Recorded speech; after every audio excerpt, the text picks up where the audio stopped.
Hi, I'm Cynthia Young, Executive Director of the SullivanMunce Cultural Center. SullivanMunce is your place for art, history, and genealogy. Today, I'd like to invite you to see the Charm Club Quilt exhibit, this year titled Lines and Layers. Come on in. This is our 16th exhibit. Each time we exhibit, we have chosen two themes. This time, our themes are collage and strips. Collage refers to the gluing of fabric onto other pieces of fabric, such as the cow that is over here. He's an example of collage. The other theme of strips refers to using strips of fabric, long, thin pieces, as opposed to using squares, rectangles, or hexagons. My name is Judy Pleiss, and I'm an original member of the Charm Club. Charm Club was started in 1987 by Zionsville member Betsy Harris. We have a quilt of hers in the case. It is a charm quilt, which is a quilt that is made with no two fabrics repeated. She says she has 678 pieces in this one, and there is one duplicate if you can find it. This is the only piece in our exhibit that is hand quilted. Behind it, I have a quilt called Happy Birthday Charm Club members that I made for this event. It is a collage piece, which is one of our themes. And collage refers to gluing fabric onto a background, much as one would glue paper onto paper for a collage. I made the collage in the colors that Betsy really loved. We are celebrating our 33rd year of existence as a group. So this quilt is 33 inches long. It has lots of individual flowers cut that are glued onto it. And the quilting style that I chose for it is called matchstick quilting. And it is a series of lines that could be horizontal or vertical. I chose vertical, and they're about 1/4 to 1/8 of an inch apart all over. And this quilt that you're seeing here is from Dinah Gabel, who is also a new member of the Charm Club, and it is titled Fall Serenity. It's in our collage category.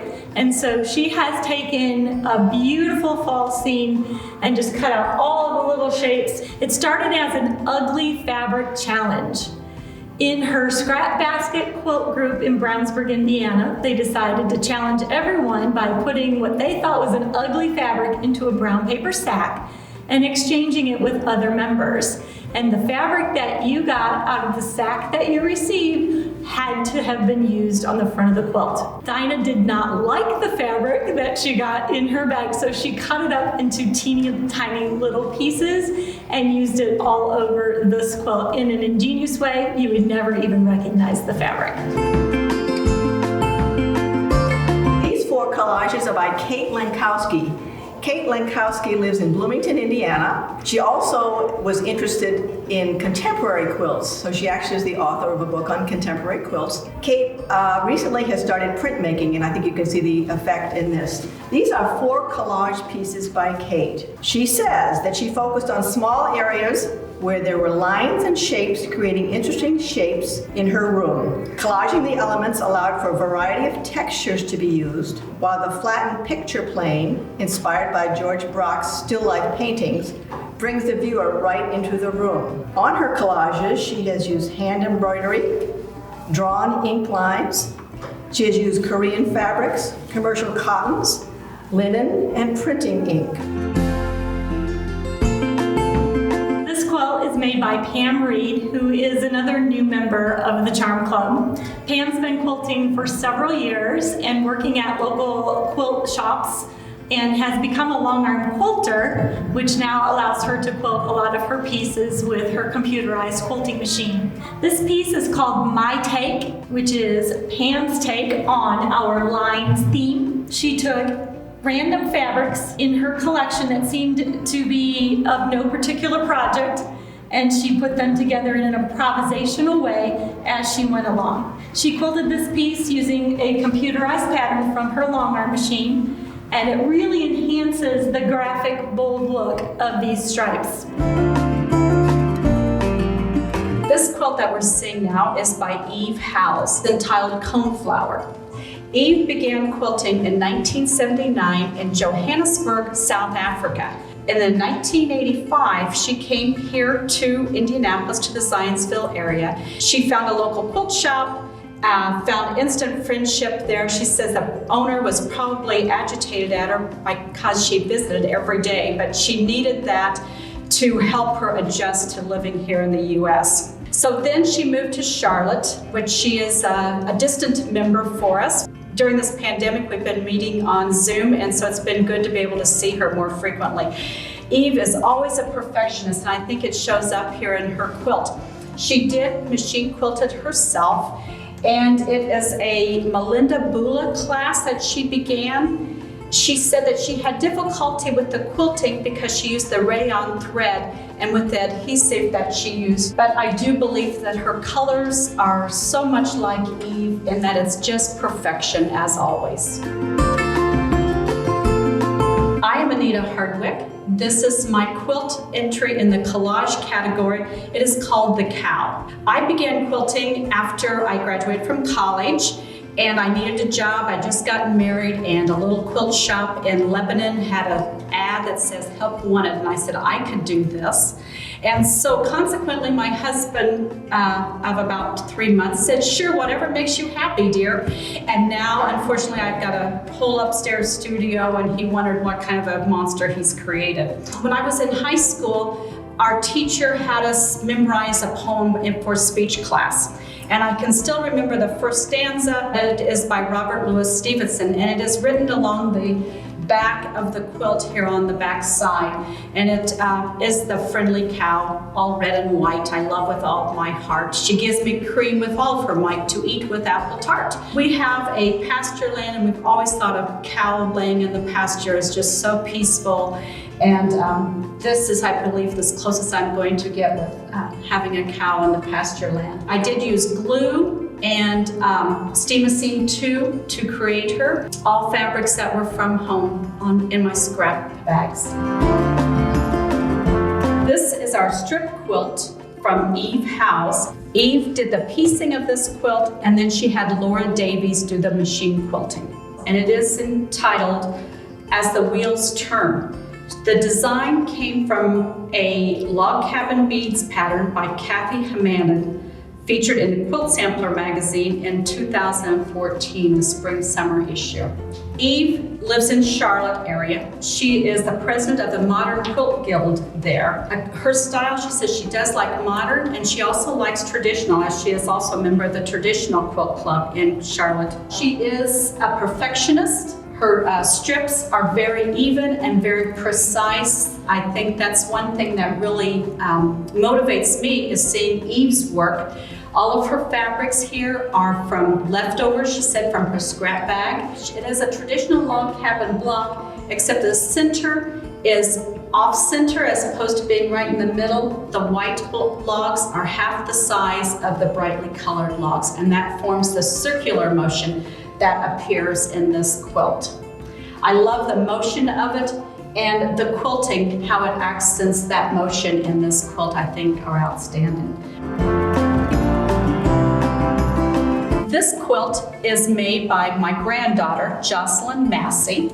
She will be an 8th grader at Zionsville Middle School this year. She made this last year for her 4-H project. When we were trying to decide on what she would do for a 4-H project, we visited a local quilt shop, and she had seen a start of a collage project, and she said, that's what I want to do. She later decided she wanted to do Hedwig from Harry Potter. And as she was beginning to work on the project, she found that she was cutting irregular shapes for the white owl and did not like it. So she started all over and cut out feather shapes for the owl. She also added some colored pencil, watercolor pencil for the black areas, the gray areas, and he's sitting on a stack of books that are all the book names from Harry Potter's world. She also added spells and different Harry Potter words in the background, and then beading to give it sparkle. She chose not to quilt it, but instead had it framed for her wall. This is Crosswalks by Anita Hardwick, myself. I have been quilting, say, for a long time, since 1978. And I remember when the first rotary cutter was debuted at Quilt Market. And this quilt would have been a real nightmare to have created without that rotary cutter and rulers that we now have. Everything is pieced in it. These stripes are all pieced. The black and white stripes are not. It is machine pieced and machine quilted. The inspiration for this quilt came from watching a car commercial on TV. It showed the city streets and the crosswalks in the streets and all the hustle and bustle of cars and people. So that was my inspiration for the crosswalks. I loved using the bright colors, again, all from my scrap bag. This is a log cabin quilt block in the middle, and I tried to choose some really unusual fabrics for that, so it had all the movement and the hustle and bustle of the city in it. This quilt is called the Staggering ZIGZAG, and it was made by me, Judy Pleiss.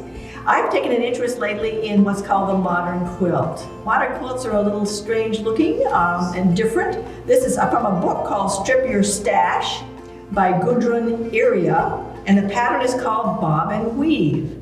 It has an equal amount of white along with color, and I decided that I would choose some fabrics from my collection that were kind of unusual and different, that have been sitting around for a long time. I consider this a very happy, lighthearted, but slightly weird quilt, and it's intended to be one of those colorful quilts that'll make you happy when you throw it over the back of your couch or warm up with in the winter. For quilting it, I'm a new long arm owner, and so I chose to put very linear sections on the stripes section, and then to do some kind of wiggly, weird, messed up feathers in the white section, just to continue with what I think is kind of a very strange quilt. The quilt that we're looking at now is a collage quilt by Judy Sweeney. Judy Sweeney lived here in the Indianapolis area, but now she has two homes, one in Michigan and one in Kentucky. So again, she's one of our distant quilters that we've been able to see on Zoom and have enjoyed visiting with her that way. This quilt is an adaptation from a pattern by Debbie Hubbs of a whimsical, funny chicken. Judy entitles this Tiptoe Through the Flowers with Me. She has added pieces of cut out each little flower down here in the bottom. She says she's hidden some animals in it. There's a rabbit and a bird that I found. I'm not sure if there's any more or not. She was highly disappointed one time when she showed it to a friend, and she says, well, where did you find that fabric for the bottom? She says, after I had painstakingly cut out each of those flowers and fused them down, she was really disappointed that someone had thought it was a purchased fabric. She said the title comes from back in the, I believe, the 60s or the 70s, where it was Tiptoe Through the Tulips, and that's what this reminded her of. It was quilted by Celeste Ham, a nice overall pattern that accents the textures, I think, very lovely. This piece is Pam Reed's collage quilt, and she's entitled it Dream. She had a photograph that she had from a long time ago, and she used that photograph to create this piece, but she changed it and enhanced it a bit so that she could create the zebras in fabric. The collage technique that she used is to cut the zebra shape as one piece and then add the small brown and black pieces as well as the eyes. And then she added the circular shapes over top to give some interest and some attention-grabbing spots. Her quilting is in circular fashion around those circular shapes, and it adds a lot of movement to the piece. This is Pumpkin Patch by Connie Lancaster, and it's in our collage category. This quilt is done in the style of collaging by Laura Heine, who is a very popular collage quilt artist at this time. I've always wanted to do a pumpkin patch, and this design is just a variety of shapes and sizes of pumpkins and stems and leaves on a pieced background. Once I got the pumpkins and leaves in place, then I laid a piece of bridal illusion over the surface of the quilt and then quilted over top of that. The bridal illusion lets the quilt not have to be stitched around each little shape. You can just let the raw edges be in place, and it holds everything down. The quilting shapes add a lot of texture to the piece, and the pumpkins just make me happy.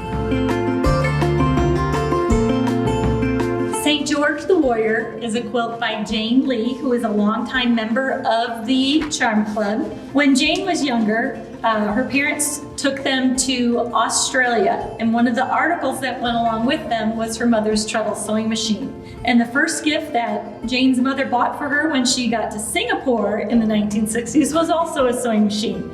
So she's been sewing for quite some time. She believes that these items were a symbol of how creating by sewing has become just a part of her life. And fabric has become more than just a body covering. It's an outward expression of life's most important moments.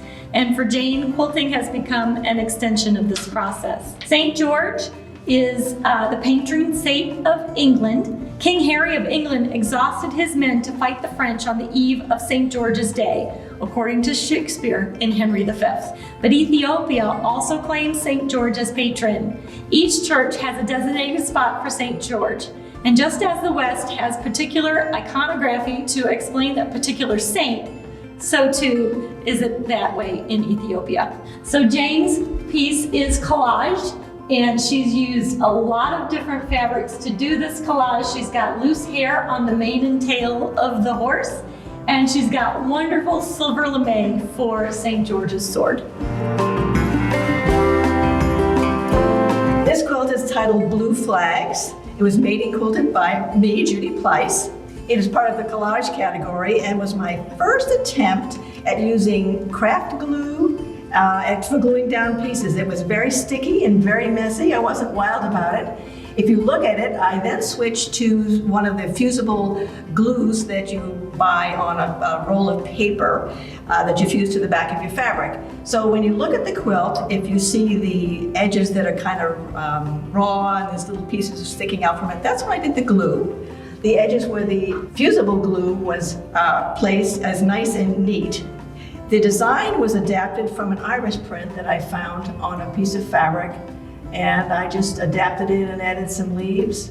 In addition to the collage elements on it, I also did some fabric stamping, and I did some painting in the background to try to add a little purple to the background color. This quilt is called Beach Glass. It was made by Barbara Thompson, and it was quilted by Connie Lancaster. The design is from a pattern called Beach Glass, which is from the book Quilts Made Modern by Weeks Ringle and Bill Kerr. Barbara Thompson is a longtime member of the Charm Club. She grew up and has lived her whole life in Indiana. She first became interested in quilting back during the bicentennial and took her first class then. At this point in time, Barbara loves to make quilts for her family. This one will go to her granddaughter when the exhibit is over. Barbara likes to work in soft pastels, as you can tell by the colors on this one. She also chose a pattern that has a zillion little tiny pieces. As she said, it was much more work than she thought it would be. It was very hard, but she feels that, reflecting back, what really matters is that this quilt will be treasured and loved by her granddaughter, and it will be a wonderful memory for her. This quilt is titled Crossing New Lines. It's made by and quilted by Judy Pleiss.